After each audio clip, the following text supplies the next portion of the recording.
Chapter 11. When they reached Newcastle upon Tyne that evening, Anthony found a comfortable inn in which to settle his exhausted wife, whilst he took a turn about the common areas in search of a moment's entertainment. As anticipated, there was plenty to distract him. A handful of couples were just setting out for some sort of local assembly with drink and dancing. A few younger bachelors joined the party in the hopes of encountering a nice young lady, or a naughty one, as the case might be. Assemblies had something for everyone. The rest of the unattached gentlemen gathered in the inn's main salon. In moments, drinks were in every hand, and the cosy chairs were rearranged into gaming areas. Anthony's blood raced at the sight. How he had missed this! There was nothing he liked better than the thrill of a good wager. The risk of losing it all, followed by a dizzying rush of euphoria when an improbable card won it all. This was where he thrived. A few nights of exceptional hands, and he could come close to paying his debts back. It was unlikely, perhaps, but certainly not impossible. He'd almost done it in Scotland, had he not? Before Charlotte had joined the table, he'd been well on his way to winning back at least a tenth of what he owed. If he could have a run like that every day for a fortnight, he'd not only pay off his debts, but he'd also have plenty left over to whisk Charlotte wherever she wished. Then he'd certainly be a husband she could be proud of. And yet... "Fairfax!" exclaimed a surprised voice from the other side of the room. Anthony whirled to see a familiar face. "Thomas Quinton! As I live and breathe!"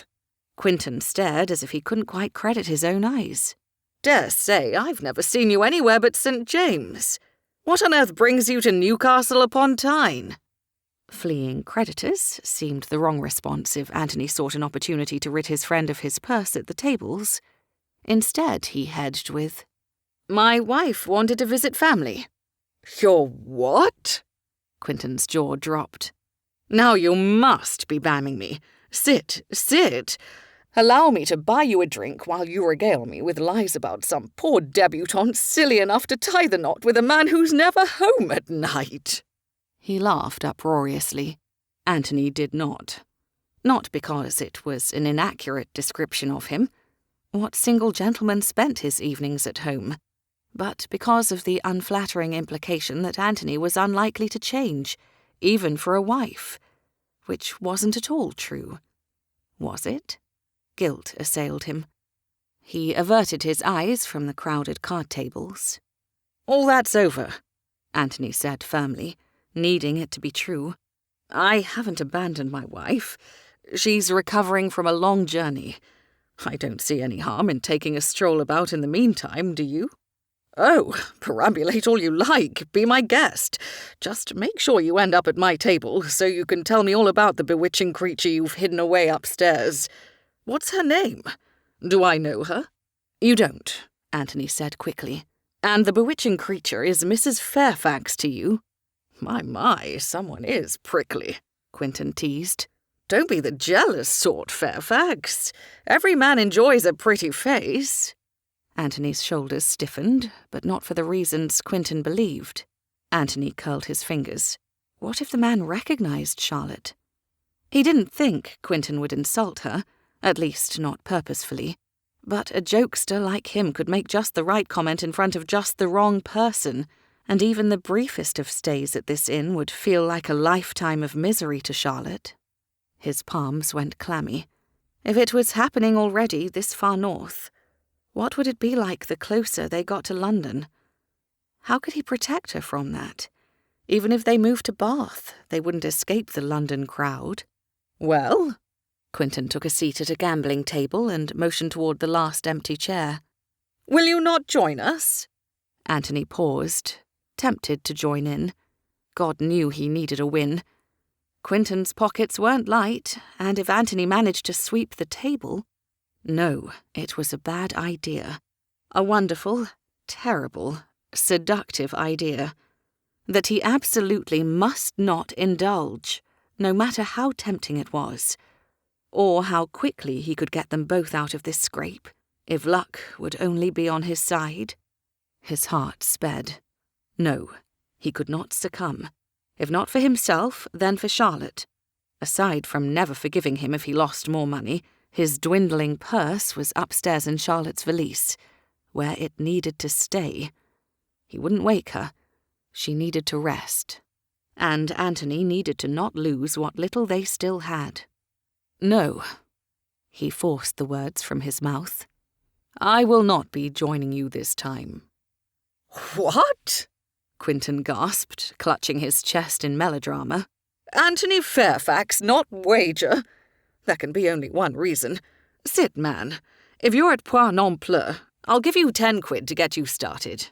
He turned to the other gentleman at the gaming table. Mind your purses. Fairfax can turn 10 quid into 200 faster than you can blink.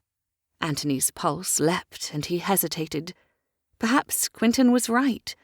With a few quid, even with a humble sovereign, Anthony had been known to turn a table to his advantage with devastating ease. He'd also been known to lose the whole lot on the turn of a single card. The empty chair beckoned him. He stared at the inviting stacks of ivory betting fish next to each fat purse, at the seductive fan of cards just waiting for him to pick them up and turn the table into a battleground. The pull was overwhelming. His gaze darted about the room in search of escape. He couldn't sit down, not even for a moment. One peek at those cards, the mere scent of a winning streak, and he'd wager every penny in his possession, right down to his buttons. He couldn't dare. Risking his own future was one thing. He would not risk Charlotte's. He forced himself to bow. I've a beautiful creature waiting for me, I'm afraid. Some other time, perhaps. His fingers were shaking at the thought of walking away. At the urge to pick up the cards, the suspense at what their faces might show, at the delirious uncertainty of each new hand and the accompanying rush of excitement thudding through his veins.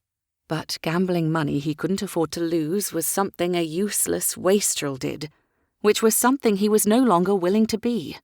Charlotte, he reminded himself.